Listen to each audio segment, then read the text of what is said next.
بسم اللہ الرحمن الرحیم۔ السلام علیکم۔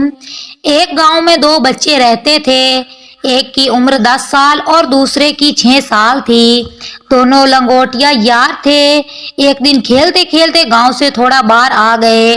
گاؤں سے باہر کھیلتے ہوئے 10 سال کا بچہ کنویں میں گر گیا اور چیخنے چلانے لگا۔ 6 سال کے بچے نے ادھر ادھر دیکھا، کوئی مدد کا امکان نظر نہ آیا تو اس نے کنویں پر رسی سے بندھا ڈول بالٹی نیچے پھینک دیا اور دوست کو کہا اسے پکڑ کر رکھو، اور خود پوری جان لگا کر کھینچنا شروع کر دیا۔ 6 سالہ بچہ اس وقت تک کھینچتا رہا تھا جب اسی ڈول سے چپکا اس کا دوست کنویں سے باہر آ گیا۔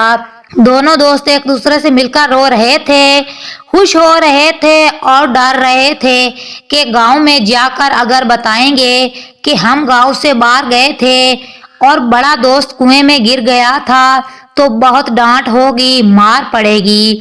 لیکن سب کچھ اس کے برخلاف ہوا۔ گاؤں میں کسی نے ان کی بات کا یقین نہ کیا اور سب یہی کہتے رہے کہ 6 سال کے بچے میں اتنا زور کہاں، وہ 10 سال کے بچے کو کنویں سے باہر کھینچ لے۔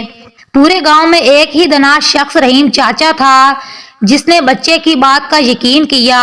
سب گاؤں والے مل کر رحیم چاچا کے پاس گئے اور پوچھا کہ آپ کو ان پر یقین ہے؟ انہوں نے کیسے کیا ہوگا؟ رحیم چاچا نے ان کو جواب دیا، بچے بتا تو رہے ہیں کہ کیسے کیا۔ بڑا کنویں میں گر گیا، چھوٹے نے اسے ڈول کی مدد سے کھینچ لیا۔ گاؤں والے خاموشی سے رحیم چاچا کا چہرہ تکتے رہ گئے۔ رحیم چاچا دوبارہ گویا ہوئے، سوال یہ نہیں ہے کہ وہ چھوٹا سا بچہ یہ کیسے کر پایا، سوال یہ ہے کہ وہ یہ کیوں کر پایا، اس کے اندر اتنی طاقت کہاں سے آئی؟ اس کا صرف ایک ہی جواب ہے، صرف ایک ہی جواب، کہ جس وقت اس بچے نے یہ کیا اس ٹائم پہ اس جگہ پر دور دور تک کوئی نہیں تھا، اس بچے کو یہ بتانے والا کوئی نہیں تھا تم یہ نہیں کر سکتے۔ مزید اچھی ویڈیوز کے لیے میرے چینل کو لائک، سبسکرائب، شیئر کریں۔ شکریہ۔